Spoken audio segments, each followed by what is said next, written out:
Bonjour à tous, chers amis, quelques mots sur la Parashat Sarah, un petit peu d'inspiration sur ce message du début de la Parasha, la vie de Sarah. La Torah nous dit que Vayiu Chaye Sarah Mea Shana Ve'esrim Shana Ve'sheva Shanim Shne Chaye Sarah. La Torah nous présente le décès de Sarah en nous parlant de sa vie. Et il y a un message ici très important que les sages ont su tirer, c'est que ce qui compte le plus, en réalité, c'est la vie. Mais la vie de Sarah, hein, elle nous indique ici aussi que malgré son départ, même si apparemment on va voir que Avram va l'enterrer, va la pleurer, en fait, elle demeure vivante, elle reste vivante. Elle est vivante dans notre mémoire, mais elle est vivante même en tant que telle. La croyance profonde de la Torah, c'est qu'effectivement la vie ne s'arrête pas avec la mort, au contraire, elle continue, et elle continue de manière encore plus importante. Alors, on voit que Abraham va acheter ce qu'on appelle la Marat Amarpella, ce que la Torah appelle ainsi la caverne double. C'est expliqué dans le Zohar qu'en fait c'est une caverne à 2 étages ou même ou 2 niveaux de profondeur. Et ces 2 niveaux représentent en fait à la fois l'existence terrestre et l'existence céleste. Notre âme, en fait, vient dans ce monde, elle vient dans sa nature, elle est spirituelle, mais elle vient aussi s'habiller dans un corps corporel, et du coup, elle va vivre sur une double dimension. C'est une dimension, le Tanya en parle comme étant le fait qu'on a 2 âmes. On a une âme qui est dans ce monde-ci, qui gère les problèmes quotidiens, qui est au contact qui est dans le ressenti de Olamazé de ce monde-ci. Et puis il y a une autre âme, qui est l'âme divine, que le Zohar appelle aussi l'âme de Olam Haba, celle de l'éternité. Et en fait, ces 2 âmes, elles coexistent en même temps. Et la Marat Amarpella, cette caverne double dans laquelle vont être enterrés les Havot, en fait, les 4 couples, on parle aussi de couples, les 4, enfin, il y a toute une symbolique ici, la notion de double, c'est que justement, c'est pour montrer cette connexion entre ces 2 niveaux d'existence, à la fois l'existence spirituelle, animique, et l'existence corporelle, physique. Et en fait, l'essentiel de la vie, dit le Zohar, le Zohar Kadosh explique que l'essentiel, c'est le côté spirituel. C'est pour ça que le Zohar dit que les tzadikim, même après avoir quitté ce monde, ils sont encore plus vivants qu'avant, et ça dans tous les mondes. Alors, le Baal HaTanya demande, il dit, d'accord, on veut bien comprendre au niveau des mondes supérieurs, que l'âme puisse s'élever, mais qu'est-ce que ça signifie qu'elle est vivante aussi, même dans ce monde-ci, même dans le monde d'en bas? Alors il explique que la vie du tzaddik, en fait, c'est quoi? Même quand il est dans un corps, il se nourrit essentiellement de... Sa vitalité, c'est une vitalité spirituelle. Il vit avec l'amour d'Hachem, avec la crainte d'Hachem, avec la dvekout d'Hachem, c'est-à-dire la proximité. Il vit dans un niveau spirituel. Le côté matériel est au service du spirituel. Il est intégré dans quelque chose. Alors, quand il quitte ce corps, en fait, ça continue.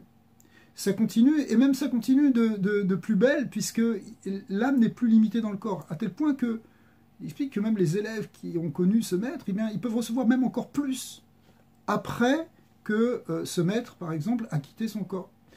Maintenant, c'est pas simplement vrai seulement pour les tzadikim. En fait, il y a aujourd'hui, il y a beaucoup de témoignages qui sont donnés des gens qui ont vécu des expériences de mort imminente, et tout presque s'accorde pour dire de la perception, en fait, au moment où il quitte ce monde, une colonne de lumière, on est attiré vers une lumière, il y a des gens qui vous accueillent, il y a un sentiment de rentrer dans une dimension à la fois d'infini, où les choses ne sont plus limitées justement par le corps.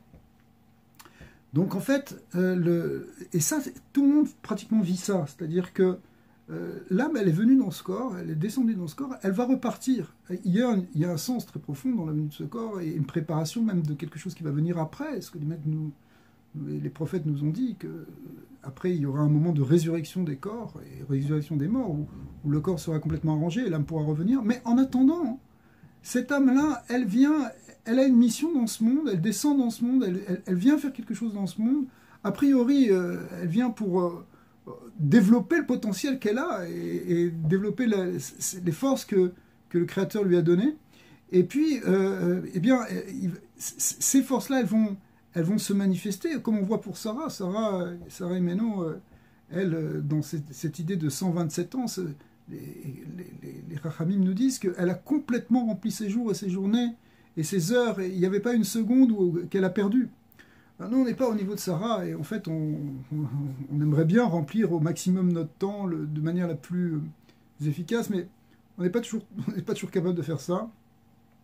Et le Baal Shem Tov dit que, en fait, la mission qu'on peut avoir et le sens qu'on peut trouver rien que dans l'existence dans ce monde, c'est-à-dire le fait que notre Neshama soit descendu, c'est peut-être pour arriver à faire une seule fois, même ça donnerait déjà du sens, une seule fois du bien à quelqu'un d'autre. C'est-à-dire que l'amour qu'on peut donner au prochain, il justifie la venue dans ce monde.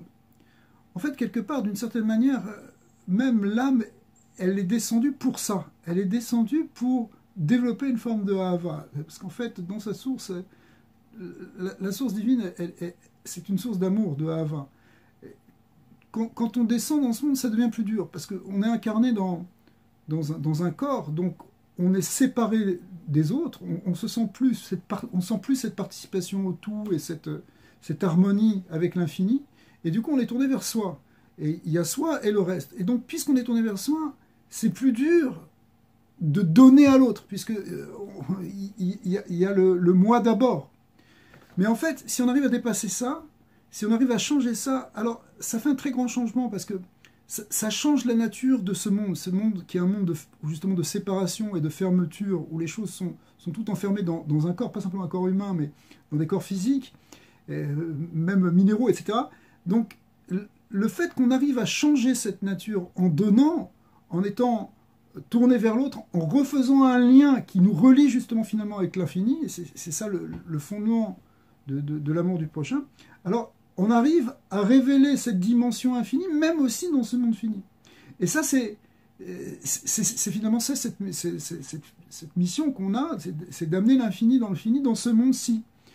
Ce monde qui est l'endroit où, d'après la Kabbale, les choses sont le plus contractées, où la lumière divine est la plus cachée. En fait, si on arrive à la dévoiler dedans par l'amour du prochain, on va faire de ce monde le plus grand réceptacle et le plus grand lieu de révélation de cette lumière divine. La Torah continue juste après. On voit que Avram envoie son serviteur Eliezer pour trouver un chidour, c'est-à-dire un bon parti pour son fils Yitzhak, et il va trouver Rivka. Enfin, on peut lire toute l'histoire, c'est une histoire que la Torah développe et qu'elle répète, c'est quelque chose qui est extrêmement développé. D'ailleurs, on pourrait se demander pourquoi c'est si long que ça, alors que, bon, finalement, c'est juste pour faire une rencontre. Mais en fait, cette rencontre, elle est symboliquement très très importante, parce que la rencontre entre Yitzhak et Rivka représente justement ce dont on vient de parler avant, c'est-à-dire l'union entre le côté spirituel et le côté matériel. Yitzhak va représenter, c'est une représentation évidemment symbolique, Yitzhak représente la neshama, l'âme, et Rivka va représenter le corps. Et c'est l'union du spirituel et du matériel ici qui est symbolisée, ce qu'on appelle dans la Kabbalah l'union du Shema et Ben, c'est-à-dire à la fois ce côté de l'unité divine et de l'infini avec le monde qui apparemment a l'air séparé et multiple. Et lorsqu'il y a cette rencontre, cette union, finalement, c'est ça la finalité de l'existence dans ce monde. Alors, tout ça pour dire que la vision ici que la Torah nous amène depuis longtemps, et le Zohar en parle aussi en long, en large, dans Parashat Emor, sur qu'est-ce qui se passe quand la Neshama quitte ce monde.